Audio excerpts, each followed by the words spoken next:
because the data I was gathering from different aspects of our business was telling me one thing, but the people were telling me something different. I'm too busy. I can't meet these demands. There's too much on my plate. But I was looking at utilization over here and the reports that I had built, which was raw data coming from the timekeeping system that we were leveraging. And what I realized was I was not asking the question. So it actually, if you go all the way back, I was sitting here in my basement watching the episode of Ted Lasso where he's in the bar with the dart scene, right? Okay, And yeah. he quotes Walt Whitman, be curious, not judgmental. And that Mm, really was, I sat there and I was like, that's it. My wife's like, what's it? And I'm like, that's the missing part. I wasn't asking the right questions. And so as we kind of started to unpack that, what I realized was even in the most tense situations, asking the question, and the simplest question, why? Why are we in this position? Why are we trying to change something? Why are we trying to solve this? Why are we trying to save this?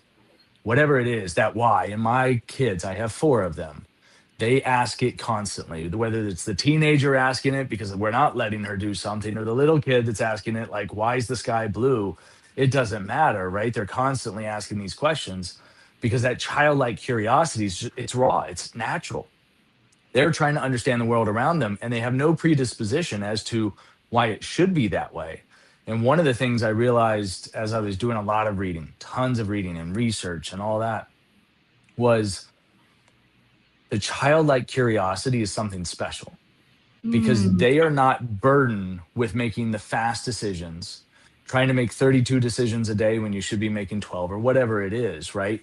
So as we grow up in our professional careers, we're often kind of bound by this time constraint that kind of starts to dampen our own curiosity. Do I have the time to deal with the questions right now? Do I have the time to ask what I'm really thinking? Or is this good enough? Let's go solve the next problem, right? And so I love. oftentimes it's a matter of stepping back and being like, hold on, nobody's asking the right questions. Like we're solving the wrong problem. And our chief Yeah. of staff is amazing at being like, are you guys talking about the real problem here? Or are we talking about the symptoms? And unless you start asking the whys, right? And Toyota was famous for the five whys. I, Yes. Yes. I have to balance. So in the consulting world, I focus on three whys. Maybe it's because I played baseball growing up and my son plays it now. So everything's three strikes. But you're sitting there. And so you're asking why. And eventually you get to a point where everybody's comfortable. But if nobody's asking the questions, that's when you're in your own head at that point, and you really run the risk of making a bad decision, not for lack of caring, but just lack of perspective. Well, I love that Ted Lasso and your children brought curiosity back into your realm. And what I love about what you said, so many things. One is I notice that sometimes people do have a tendency to fully rely on just data. And what I'm in interviewing business owners or founders, hands down, what a lot of them say is that in order to scale a business, you also have to tap into your own intuition. And to do that, you need curiosity to be able to ask Correct. yourself and self-reflect on those questions, right? And the other thing that I love about what you just said is that we, at some point in our lives, I don't know when it happens. I don't know if it's like a particular experience or a particular age, but at one point we, I don't want to say we grow out of that childlike curiosity because I feel like we still have it, but I think we're taught or programmed to not utilize it anymore. And we tend to then overcomplicate things and ask questions that it's not the right question. It veers us off in a different direction. It doesn't get to the real issue. Well, I And think that, let's just talk about our regular life, right? We go from a kid who is spending days in school and recess and having fun on the playground afterwards. And, I was running around the neighborhood and trying to cause all kinds of ruckus after school. And then we'd come home for dinner when the street lights turned on until you figured out that the laser yeah, pointer would turn the street lights back off from down the block and you could get an extra 30 minutes. But that was how do I turn off the light? Let's figure that out. And so once lots you of did, you're like, curiosity to figure that out, right? you got it. You got Yeah. it. And so as we look at that, it's I think when life gets busy And I'm guilty. I run a million miles an hour, constantly on the move, flying out at tomorrow morning, get up at, what, gosh, 3 a.m. to go catch a flight. Like, I mean, it's one thing after another. So I'm not slow paced, but that's what's the tension. Do I have time to dig in and understand the why? Or, at some level, do I care all the time? Or is this a decision that we need to move on from and just keep going? Is it a decision we do need to, hey, there's something more here? And being willing to take that time and that intentionality, because we don't have the spare time anymore. We have to Right. actually think, we have to think through it and focus on we have to prioritize. Well, that makes me think about the difference between being curious and second guessing yourself. So, what is the distinction between the two for you? Stubbornness, I guess. I don't have a good Are you answer for that open? one. Yeah, yeah, yeah. I think being curious is, oftentimes I focus on being curious with others, not against myself. Mhm. I'm asking the questions to get to the root of the problem, but I'm usually collaborating with a teammate. It's somebody that brought an issue, and it's like, okay, well, why are we in this situation? Why are we trying to satisfy the client? Because sometimes the client expectations may be wrong, and we need to actually help correct those before we actually try to solve the problem. Or, you know what? Look, we made a mistake. Own up for it, right? There's nothing really curious you need to be there, but you need to have the courage to stand in front of it at that point. And so I think, don't use it against yourself. Use it more for the collaboration, because that's where you're gaining the perspectives from others. Absolutely. Well, yeah, absolutely. And well, normally too, we don't realize that we have our own biases, Oh, and then we talk ourselves out of things, or we have self-doubt. So there's different layers to it. So yeah, so being able to collaborate with others on problem solving is hugely beneficial. And I just want to say this too. I find it very interesting that a lot of people will, especially in interviews, will say when they're asked like, what's a strength of yours? And they'll say, oh, I'm a really good problem solver. Well, what I've realized is that we all are. It's an aspect of who we are. We're just natural problem solvers, but we at some point stopped being curious and stopped having that ability, or incapacitated our own ability to be able to problem solve. And so therefore we see it as this thing that it's not natural, yet it is. it is, but it's suppressed, right? Because you don't Yeah. have the time, you don't have the opportunity. But I'm going to take a slight twist from your second guessing yourself to when do you need to know how to stop and move on, right? Because Right. that at some level it's priority, and it's not, hey, I've had this conversation in six different ways. I understand the moving parts. I understand that there may be some other areas that I don't know about, but the risk isn't worth it. We got to move on. Like there is some cutoff. So it's not, I think, you say we want to foster a curious environment. We want our team to be curious, but you can't be curious endlessly all the time. You still got to get business done. And so there is a balance, and that's where leadership comes in though. Like, you can have that curiosity, but also know how to prioritize. And that to me would be the bigger struggle, not second guessing it. 100%. And they need to be confident to be able to make that call and trust that, even if others don't understand it, that they know from their own instinct and intuition, sometimes with the mix of having some data, that they're making the best decision Yeah. at that moment to go ahead and move forward with that. So something that I'm also curious about is, when have you seen curiosity shift in the outcome of a situation where, say, a conflict was transformed into collaboration? Ooh. No, I'll focus on some examples of kind of where we thought the solution was one thing and we were going well down a path, right? An Okay. internal operational performance change that we were going to reorganize, like a whole process and kind of a core process. So it wasn't ancillary. It was, something that we needed to focus on. And we were missing a perspective in the room.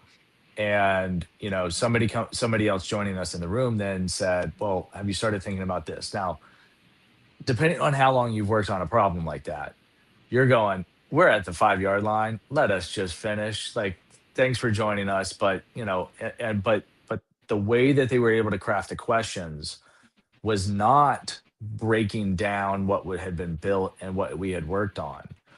but rather kind of the curiosity of the underlying framework. And what we discovered was we had underappreciated another area of the business that was, I wouldn't say would have suffered, but would have not benefited from the changes. And by making a few tweaks, we were able to make it more holistic, right? And so having the right voices and the different perspective in that issue, and being open to somebody who may not have been core involved but had a great input. It's, it's hard to know who all should be in every room, but being open to it, and more perspectives often yields better results. I love it. It's having the right people there for sure. Yeah. So this is where I want to move on to resiliency. But before I do, here's another question for the audience. Think about a recent challenge that you have faced. Did you lean in with curiosity or reflecting on it? And do you think that you tried to control the outcome? And if you did lean in with curiosity, what changed when you got curious instead of reactive? So that, ties in with our ability to be resilient, because sometimes we want to control and sometimes we're being reactive versus resilient. So that's a word that I started to hear a couple years ago at the beginning of COVID, I would really say. And now we hear about it constantly, but I think it's often misunderstood. And I've observed leaders figuring out what real resilience looks like and feels like for them in real time, especially when things don't go according to plan. So When do they go according to plan? Well, fair enough, right? Yeah, it's really true. So what do you think are some misconceptions leaders have about resilience? Ooh, I think, resilience is not perfect, right? I don't think that it is a finish line. I don't think it is a destination, if you will. To me, it's more about being able to stay on the journey and being able to course correct. I think oftentimes when we react to a situation, it's to solve a problem, but sometimes that's not the best reaction. Our founder, I believe it's our founder's daughter, said it once: "Is your problem is not your problem. Your reaction to your problem is your problem." Oh, yes. And Yeah. great quote. And it's one of those that oftentimes, because of what we as a company do, right? We consult and testify on high stakes litigation. Tensions are high, stress levels are through the roof, and every detail matters. But you don't always get it perfect. We have people in play, right? And so whether it's a miscommunication, a mistake that happens that we have to correct, how we stay resilient is not by overreacting, but by doing what's right and standing in front of it rather than behind it. And so, as we like to say, oftentimes we stand in front of our testimony, not behind it. And Mhm. we're actually willing to put ourselves out there because we believe in our process and our people in our process, so much so that, look, we'll take a lump here and there, but we'll stand by it, right? And I think that kind of resilience of being able to stay the course despite bumps in the road is what you should be looking for, not, hey, we finally found the golden road and we're here and now it's smooth. There's always a bump. There's always the next bump. So how you respond to those bumps.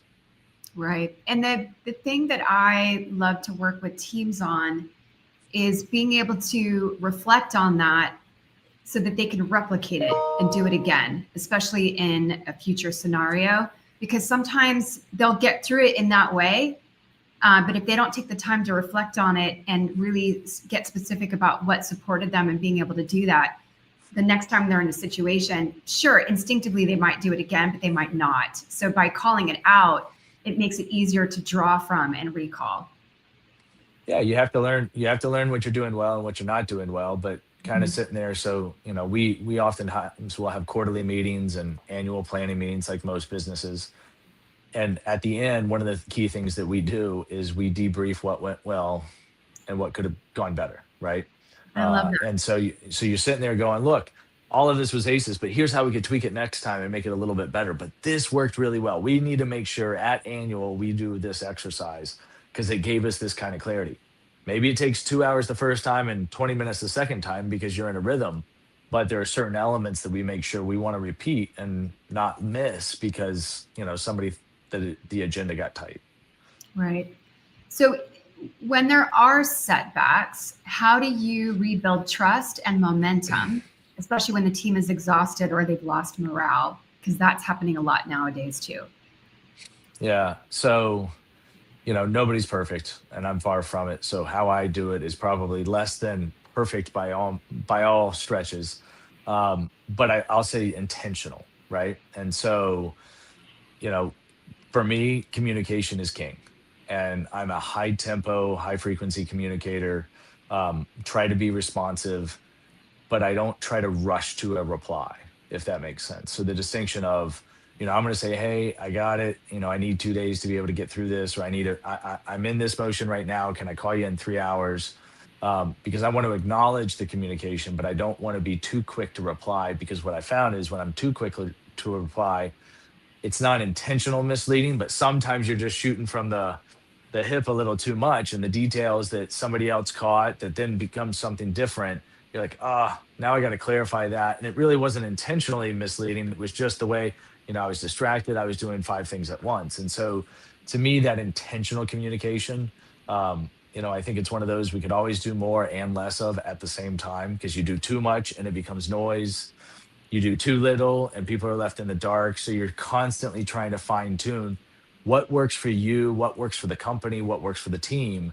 And not everybody consumes information the same way. So making sure it's multiple channels, right? Do we do a stand up on a monthly basis and an all hands on a quarterly basis where it's more verbal and presentation style versus, some more tactical, shorter emails if something's critical is coming online, or filtering it through team members so that there's an understanding at each level as opposed to just information getting out there. To me, that kind of transparency and communication is how you start to rebuild trust. But Mhm. trust comes through results and actions, right? It doesn't come through me saying, don't worry, trust us. It becomes me telling you we're going to do something, we follow through with it. And so to me, that constant, building of trust happens when you're intentional about the communication, so people know about the wins and what you commit to. Hidden commitments, you get to execute, but that nobody knows about those. And so it's really hard to build trust if you hide all those commitments and the accountability side of things. Yeah. The trust conversation is one of my favorite conversations to have with teams, and one of the questions that we'll sometimes ask is, do you believe that trust needs to be earned or can it be given? Right. And then the thinking around, is trust like these big momentous moments, or can it happen in little moments? And Brene Brown is really well known for her research on that, in that it's the small moments that add up that support that. So when you get to those big moments, it makes it even easier, and it's much harder to rebuild trust when things get off track, versus if it's always there. And that definitely deepens relationships. So, And uh, I do think two quick comments, if you don't mind, is one please, is yeah. I think different people have different levels of default trust. Some Mm, people come into a conversation or a relationship and say, I will by default give you the benefit of the doubt until proven otherwise, while some others come in the opposite direction.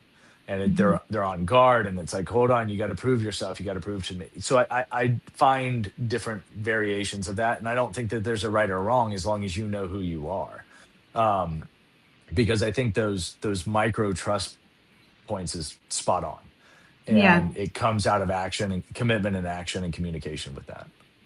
Well, and that requires a certain depth of self-awareness. And to your point, again, in having this dialogue with teams, also depending on what the purpose is for the team to be working together, right? Is it a team that's always together in the directory, or is it a project team? Because if it's a project team, which tends to be more temporary, sometimes I'll ask, hey, do you believe that trust can be given or does it need to be earned? Because if all of you think that it needs to be earned, and you're not together for very long, like let's say you're together for a year, and a new person comes into the team, and when there's one person change, we call it in team coaching, it's that we look at the teams as a system. When Okay. one person comes in or one person goes out, the system changes, right? So because one person can change the dynamic. And let's say a new person comes in, if everybody on the team expects that person to prove themselves, it's like, hey, wait a second.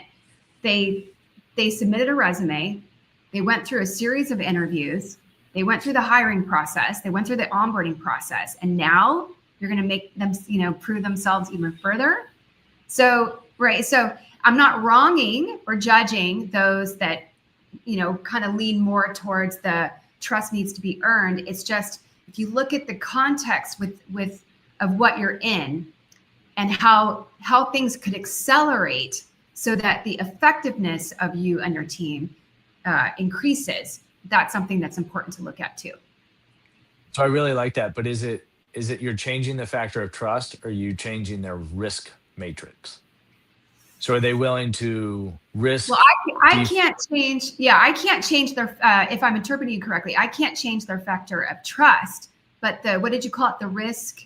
The risk matrix, right? Like if they're willing to default, I'm not really changing whether I trust you or not. I'm willing to negotiate against myself to get the business process done, even though I know I don't fully trust you. Like they're making a risk mitigation decision and saying, look, the greater good is here.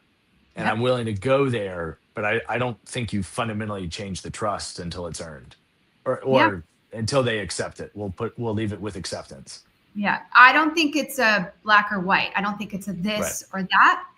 Like you said as we were in the pre-show, it's the gray in between. So it's recognizing where their own comfort zone is, and being open to challenge themselves a little bit, depending on what the overall objective is for themselves and the team, right? If they look outside of themselves, maybe other-centered more for a moment, for the sake of the team and the objective of the work, what you're trying to accomplish and who it's going to impact, that might have, create it such that somebody is more open. Correct. I agree with that. Awesome. Okay, so another question for the audience. When was the last time you surprised yourself with your own resilience? What helped you recover faster than you thought you could? And this is where I want to share, because we're going to talk about priorities next. And in terms of priorities as a leader or business owner, it changes all the time. And I've worked with senior leaders, and one a few weeks ago who came to a session totally exhausted by one of his salespeople. And this man was smart, he was kind, but he was draining everybody around him. And he questioned everything, he interrupted constantly, and had alienated most of the team.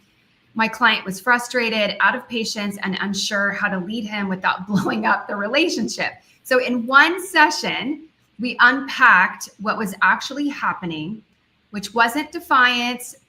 It was mental overload and disorganized curiosity. So together, me and the client built a framework on how to address it, for them to be able to observe behaviors, not focus on personality traits per se. And that shifted the dynamic from tension to understanding. So by the end of the hour, he wasn't dreading the next conversation with his salesperson. He was actually looking forward to it. So I'm bringing this up because I now offer a single session, which is called the Resolve session. And it's a conversation that will help you see the real issue, find your footing, and allow you to lead with confidence again. So contact me if that sounds something that could be supportive to you. So the last topic is priorities. And so in challenging times, like we are very much in these days, I see owners and corporate leaders approach things in a way where everything always feels urgent all the time. And in the realm of prioritization, something that they struggle with is distinguishing between what's truly important and what might appear to be complaints or the experience of uncertainty when pressure is high.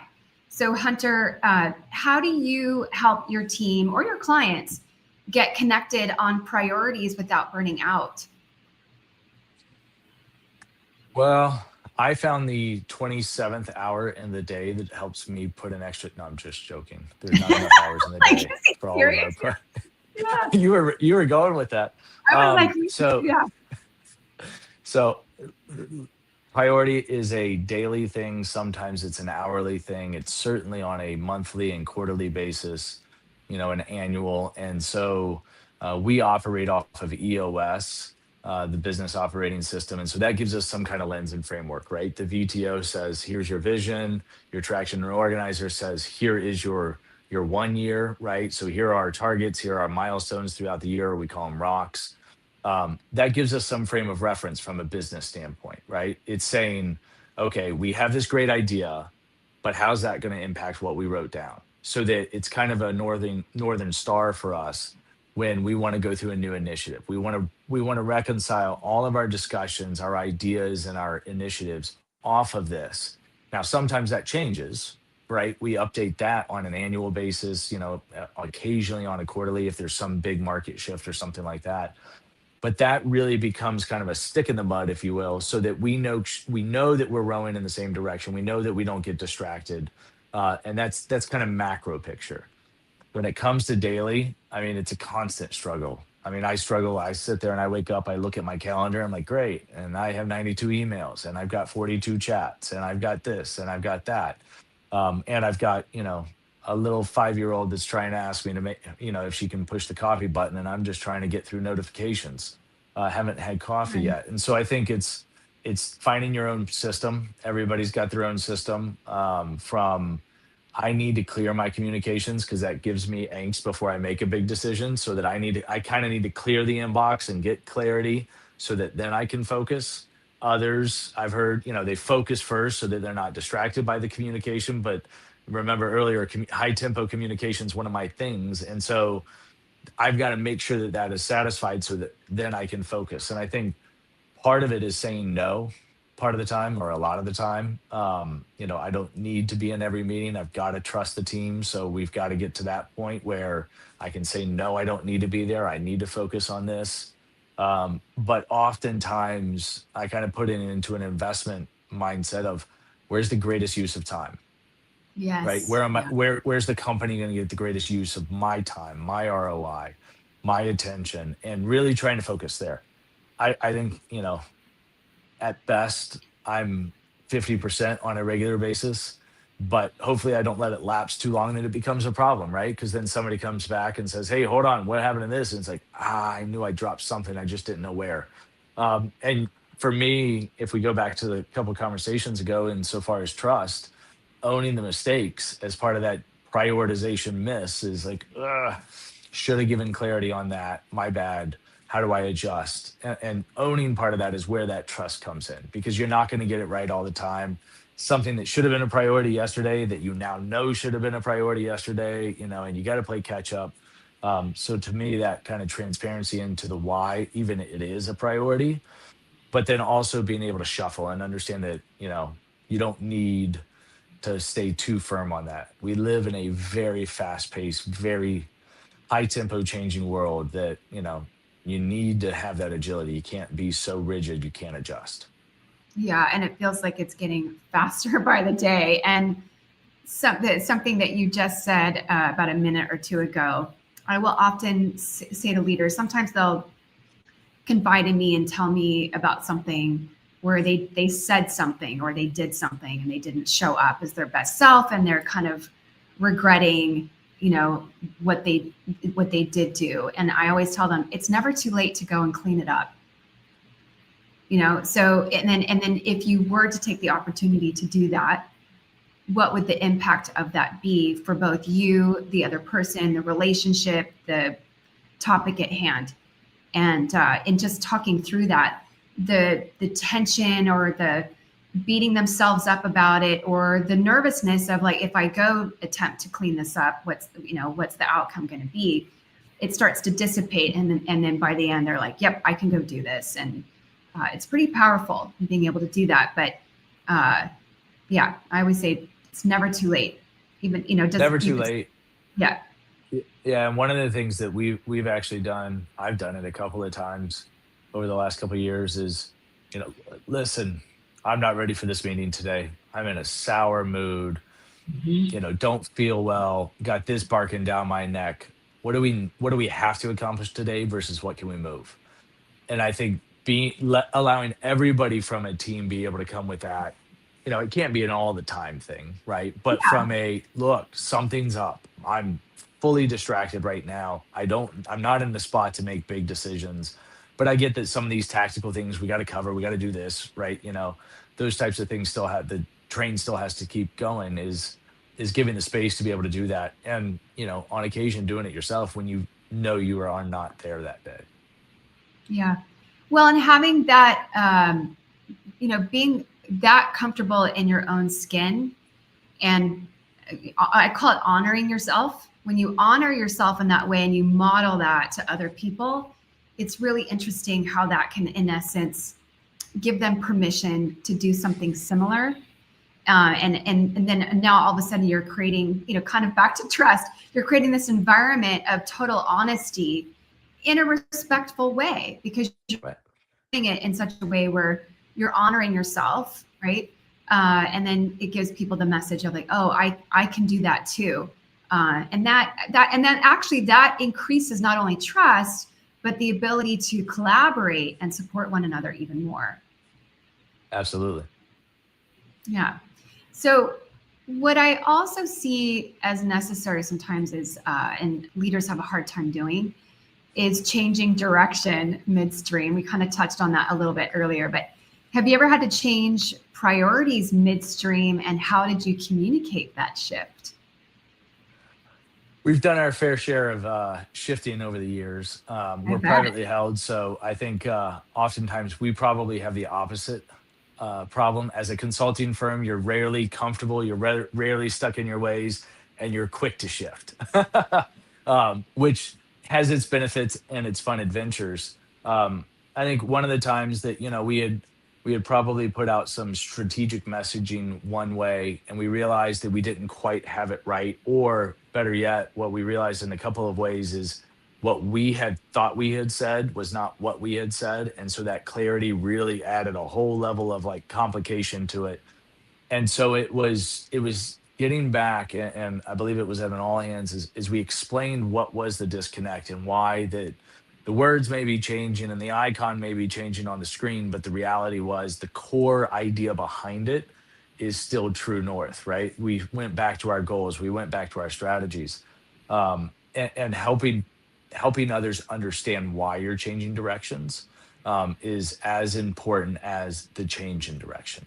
Now, they may not agree with everything. I've learned to have to accept that, in more ways than I can count.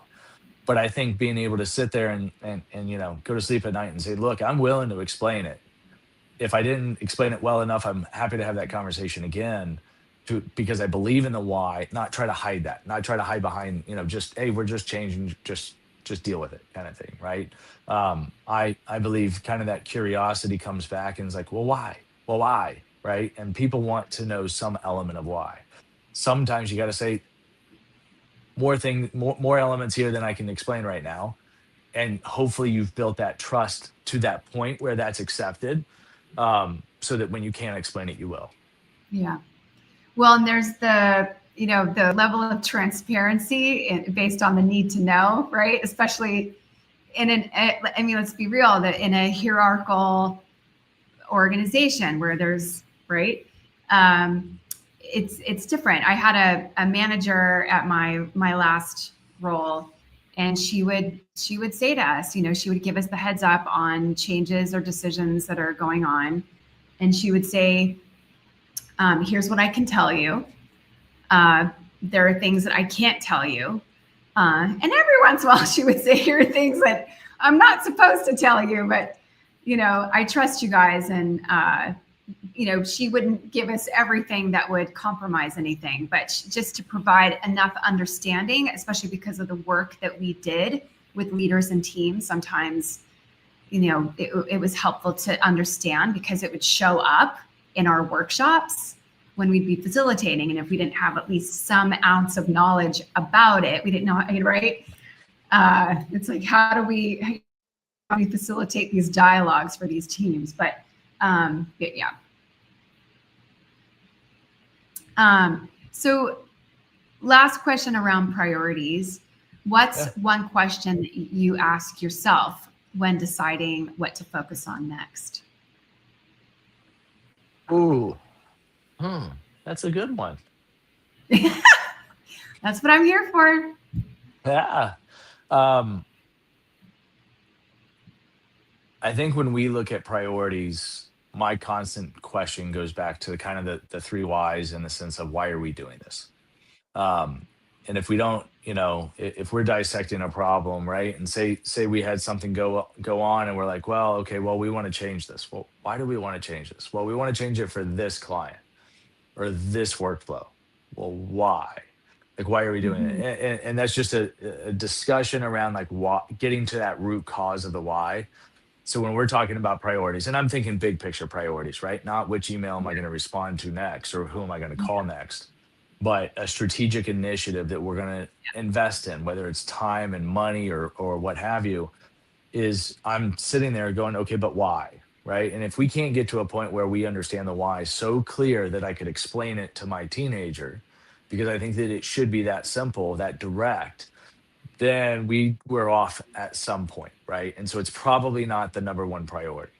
Um, so Dan, our founder, and I were going through it recently, and it's like 6 initiatives that we've been kind of mulling over and trying to understand them, but we're not going to kind of kick them off in earnest until we understand the why behind it. We have a plan, and we've kept a lot of those back because the why is not clear enough yet. And so I think, that helps with the communication, because then when somebody has those tough questions of, well, why are we changing it this way? And why do you want to do it this way? If you haven't gone through that process, then your answers are kind of hollow and you erode that trust, right? Because if they're like, wait, hold on, that doesn't make any sense because of this, and you can't kind of at least defend it in some way. I Mhm. think that oftentimes we get mixed between here's what we're doing and here's how we're approaching this and why, and okay, but let's change it. No, no, no, like, hold on, like, let's get through the explanation and the why first rather than jump straight into discussions, because oftentimes it should be answered by the explanation, which, look, if you look through the lens of, if I'm answering or asking myself, why did we spend the last 6 months doing this? And I don't have that clear picture, you're kind of scratching your head going, there's got to be something more important. Absolutely. Yeah.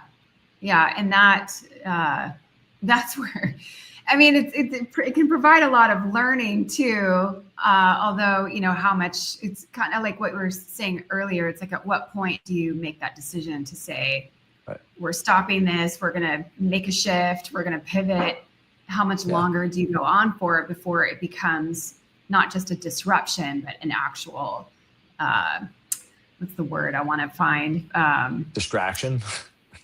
That, sure, that too, right? Yeah, absolutely. Well, as we start to wrap up, so another question for the audience in terms of priorities. If you had to name your top 3 leadership priorities right now, are they based on urgency or importance? Because that's something I see show up in coaching sessions a lot too. So Hunter, I really appreciate the practicality of all of this, and you've given us a real look at, curiosity, resilience, and prioritization, because these are muscles that leaders have to build in business, especially when working through challenges. But I also want to ask you, when you look back at the toughest times in your leadership journey, what did they teach you about yourself? Ooh, you save the good questions for last. I see how that Of works. course. Well done. So I took on the COO role in January of 2020. We were having the best quarter of the company's history, and then the world came crashing down. Hmm. And I had to learn elements real quick and in a hurry that I wasn't familiar with necessarily. The world wasn't familiar with the situation.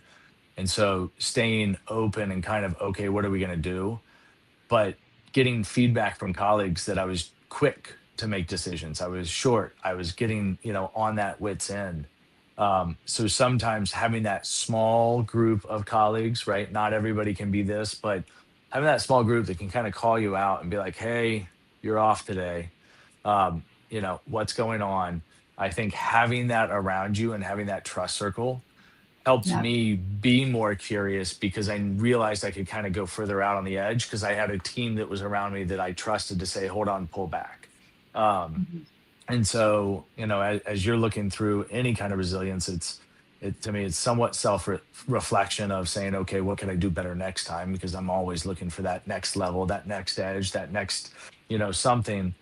Is knowing who you have around you that you can be supported by is as important as to the own decision and information you've got. 100%. Yeah. People that are going to lift you up as well as challenge you or call you out and say, hey, wait a second.